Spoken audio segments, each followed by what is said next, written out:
Assalamualaikum warahmatullahi wabarakatuh. Perkenalkan, nama saya Farandi Wiryanata Putra, NPM 222102028, jurusan Hukum Tata Negara. Di sini saya akan menjelaskan tentang tajhizul jenazah atau tentang persiapan daripada jenazah itu sendiri. Menurut pengertian daripada tajhizul jenazah itu sendiri, dalam syariat Islam terdapat beberapa perilaku yang diperlakukan terhadap mayit yang disebut dengan tajhizul jenazah. Tajhizul jenazah artinya adalah merawat seseorang yang telah meninggal. Jadi maksud daripada tajhizul jenazah ini adalah menjelaskan, memberikan kita sebuah pengetahuan untuk tata cara mengelola mayat yang sudah meninggal. Mayat yang ibaratkan untuk dipersiapkan untuk dia masuk ke dalam kubur. Dari tata cara permandiannya, dari tata cara menyolatinya, dan dari tata cara mengkafaninya, ini dibungkus menjadi satu kesatuan yang utuh dalam ilmu tajhizul jenazah. Kemudian tata cara pelaksanaan tajhizul jenazah secara fardu kifayah, hal-hal yang harus dilakukan orang Islam saat dihadapkan pada kematian seorang berkisar pada 4 hal: memandikan, mengkafani, mensolati, dan mengkuburkan. Dari keempat ini menjadi satu kesatuan, maka jadilah tajhizul jenazah atau persiapan untuk jenazah.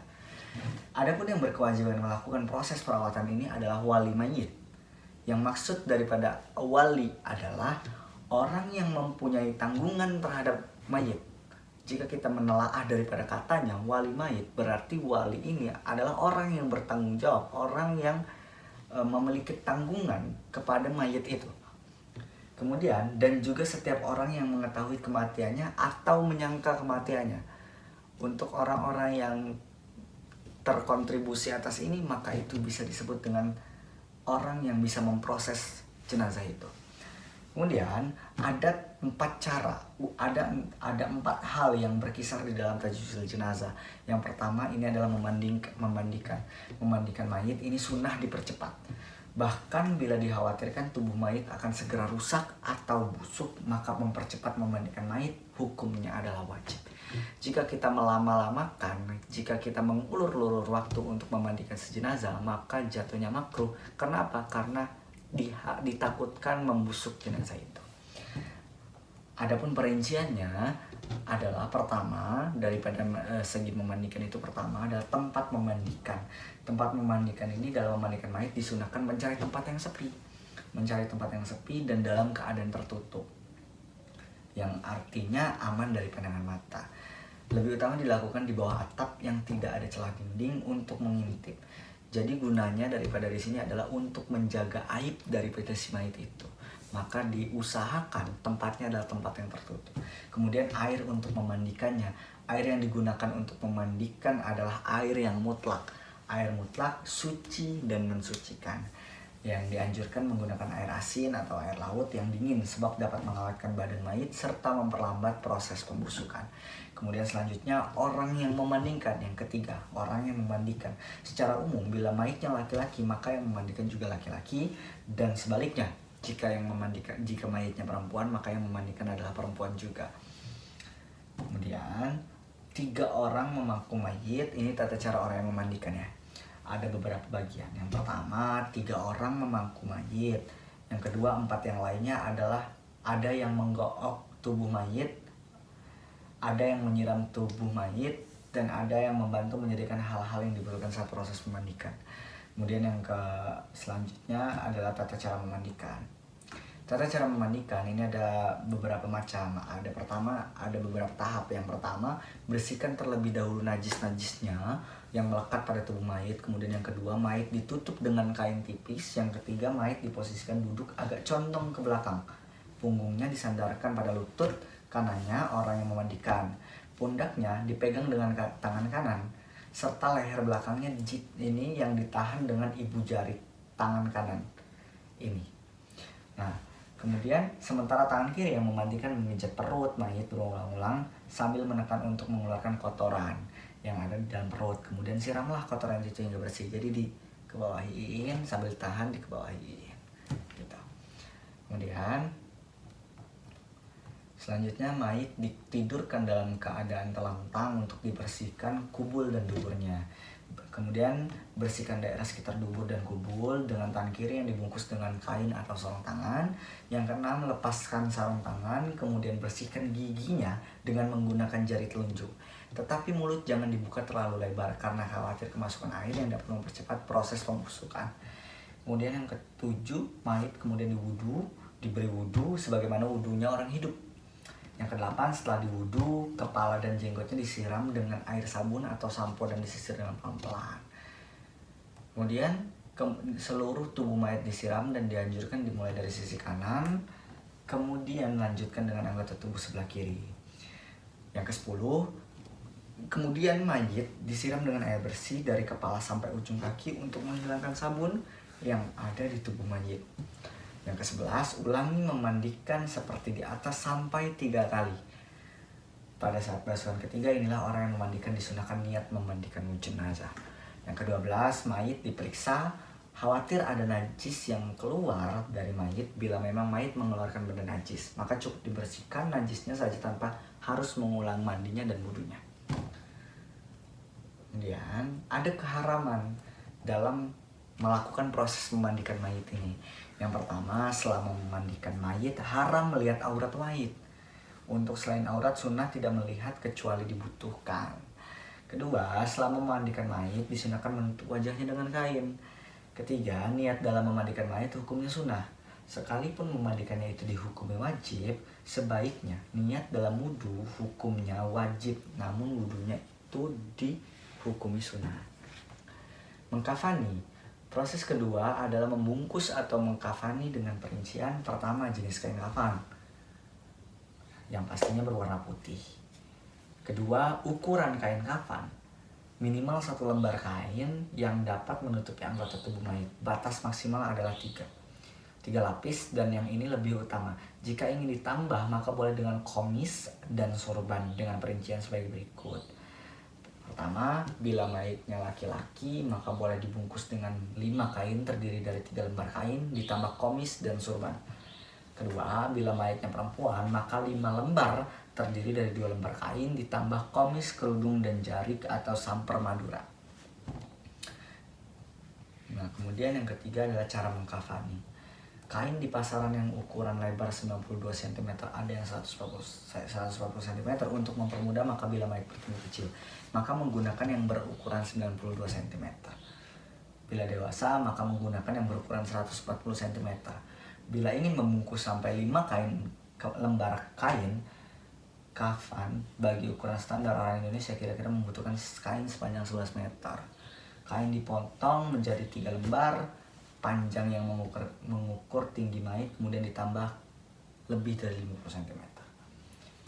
Kemudian buatkan komis dan surban dengan potongan sederhana asal berbentuk komis dan surban. Adapun cara sederhananya membuat komis: pertama, buatlah kain berukuran 2 kali panjang mayit, sambung, tidak terpotong. Kedua, buatkan lubang di tengah seukuran kepala mayit. Ketiga, buatlah 3 tali dari sisa kain. Keempat, 3 atau 2 lembar kain yang sudah dipotong dibentangkan satu persatu, yang sebelumnya sudah ditaburi kapur barus atau kerikan kayu cendana. Kemudian mensolati. Salat jenazah boleh dikerjakan oleh orang laki-laki ataupun perempuan. Namun selagi masih ada laki-laki di dalamnya, maka fardu kifayah itu hanya digugurkan oleh laki-laki, sekalipun masih kecil atau yang sudah pintar. Namun, bila di tempat itu hanya ada orang perempuan saja, maka kewajiban bisa digugurkan oleh orang perempuan. Bila setelah melaksanakan sholat jenazah, datang orang laki-laki, maka wajib mengulangi sholat. Contoh, ada di masjid sedang melakukan sholat jenazah dan itu jamaahnya wanita dan tidak ada laki-laki sama sekali. Kemudian, laki-laki tiba-tiba ada datang. Salah satu dari mereka itu adalah laki-laki, maka wajib mereka untuk mengulangi sholat jenazah itu, karena yang dibebani pada saat itu juga berubah menjadi laki-laki yang dibebani menjadi fardu kifayahnya. Ketika tidak ada laki-laki, maka wanita yang dibebani ke fardu kifayahnya. Kemudian syarat-syarat sholat jenazah sama dengan sholat-sholat lain. Yang pertama, sudah disucikan dan auratnya tertutup sekalipun belum dikafani, namun hukumnya makruh. Kedua, bila mayit ada di tempat dan hadir, maka musolli, orang yang menyolatkan, tidak boleh mendahului di depan mayit karena posisi antara mayit dengan musolli sama seperti antara imam dan makmum. Nah, kemudian itu sudah. Kemudian rukun-rukun sholat jenazah. Rukun-rukun sholat jenazah itu pertama ada niat, kedua berdiri bagi yang mampu, yang dimana ketika berdiri ini kita membaca suratul Fatihah, kedua membaca sholawat, ketiga membaca doa untuk mayit, keempat adalah salam. Nah, kemudian menguburkan setelah menyolati, setelah tadi memandikan, mengkafani, menyolati, dan saat ini menguburkan. Menguburkan, membawa jenazah minimal tidak ada unsur penghinaan kepada mayit, semisal dibawa dalam keadaan miring yang dikhawatirkan akan jatuh. Jadi ketika membawakan jenazah ke kuburan, ini benar-benar kita harus hormati, setidaknya tidak ada unsur penghinaan terhadap mayit tersebut. Kemudian, mayit yang pertama dalam pemberangkatan jenazah harus memperhatikan, pertama, mayit dibawa dengan menggunakan keranda dan dipikul oleh beberapa orang yang meninjau kebutuhan. Kedua, ketika diberangkatkan, posisi mayit diletakkan di depan sebagaimana ketika bayi dilahirkan. Ketiga, disunahkan untuk mempercepat langkah kaki, lebih sekedar jalan biasa, namun tidak lari-lari. Jadi standar, tidak terlalu lambat seperti jalan orang biasa dan tidak terlalu terburu-buru seperti orang yang berlari. Setidaknya kita bisa memporsikan mana yang cepat dan mana yang tergesa-gesa. Keempat, sunnah yang mengantarkan jenazah adalah laki-laki.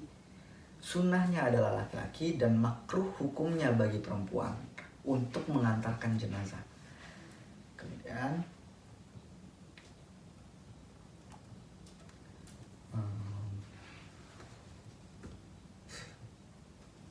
itu adalah tata cara untuk menguburkan. Kemudian etika ketika mengantar jenazah, disunahkan merenungi arti sebuah kematian dan kehidupan sehari-hari.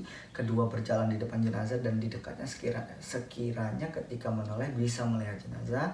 Ketiga, disunahkan berjalan kaki. Keempat, dimakruhkan membicarakan masalah dunia atau mengeluarkan suara keras atau gaduh, sekalipun dengan berupa zikir atau bacaan Al-Quran. Kemudian dimakruhkan mengiring-iringi jenazah dengan obor atau api, kecuali ada kebutuhan seperti mengubur di malam hari. Nah, itulah